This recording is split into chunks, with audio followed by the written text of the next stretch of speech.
Hello everybody, I am Dax, an Islander, and this video will be pretty much all about Democrats and Republicans. What makes a Democrat, and what makes a Republican, a Republican. People identify with the parties, but cannot tell me the difference between the two, and this is something I found very disturbing. As some people know, I don't know if anyone knows this, I'm part of a voter registration drive here in my home city, and we went to schools to talk to kids about, voting and whatnot. And I asked them how many of them would consider themselves either a Democrat or a Republican.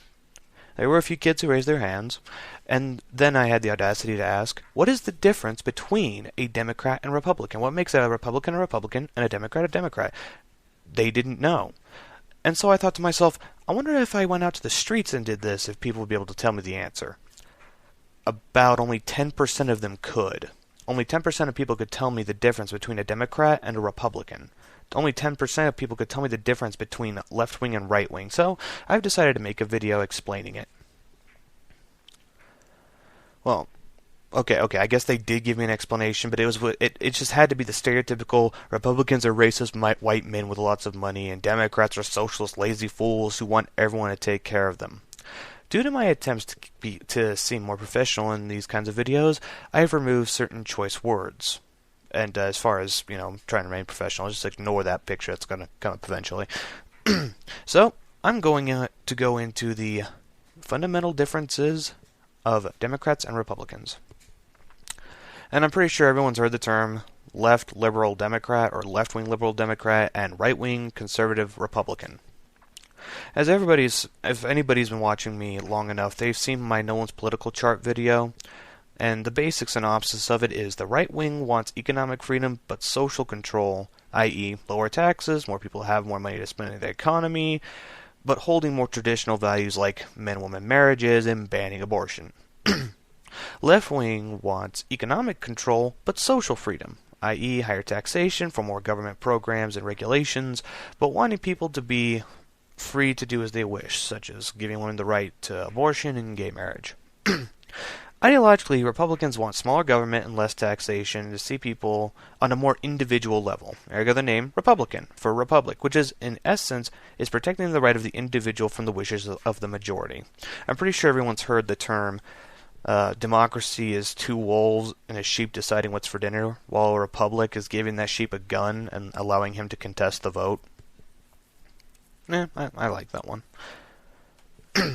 Whilst ideologically, Democrats want social programs to people who cannot afford certain things and seeing people on more of a general public level, hence the name Democrat, for democracy, which in its purest form means majority rules. Majority rules doesn't matter what the minority thinks. Majority gets the say. Minority, suck an egg.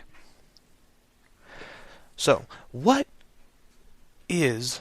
This is the thing that bothers me about the two-party system, though. Republicans are not fighting for smaller government.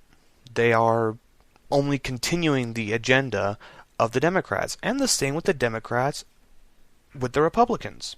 Let's take the Patriot Act, for example, from our dear President Obama, who ran on repealing said act. He signed it and continued it on. Yes. I'm sorry. I've tried to find bills that when the Senate House majority, or when not only the Senate, but the Congress and the executive branch were all held by Democrats. It was the first 2 years after President Obama's inauguration. And I found very little relevant, keep that word in mind, relevant bills that were repealed by the Democrats, that were Republican produced. And that's not taking... It's basically... What I'm seeing from the Democrats and the Republicans is they're just taking more freedoms away. There's no Democrats repealing Republican authoritative bills, and there's no Republicans repealing Democratic authoritative bills. It's just move on to the next one, move on to the next one, move on to the next one. There's no stopping. Sure, there are some Republicans or Democrats in office who will try to fight each other's bills, but for the majority of for the main purpose of it, it's just trying to take more and more freedoms away. That's what these two parties do. they're taking more and more freedoms away, whether it be economic or social. The TSA, that was brought about by President Bush. I haven't seen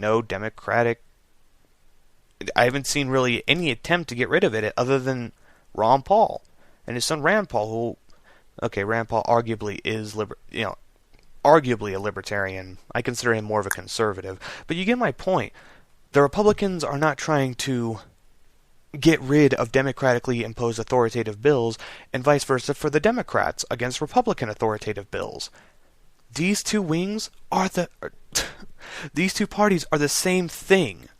Does some of them want to, have it their way? Does one party want to have their finger up to the other one while they're doing it? Try to convince we the American people that one party's looking out for us while the other party isn't?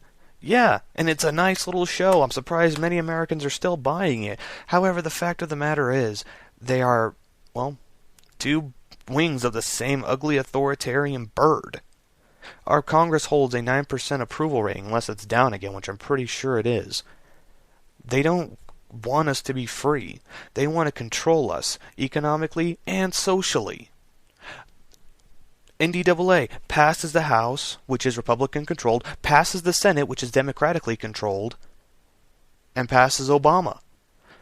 I'm sorry, that takes away both social and that takes away social freedom altogether, and they both support it. Neither of these parties are on our side, or the side of freedom. So in essence, one party is just furthering the other party's agenda.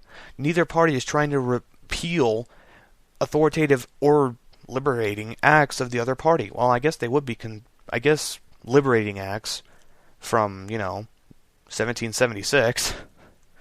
But you understand my point. When it comes to things that truly matter, they only further each other's agendas.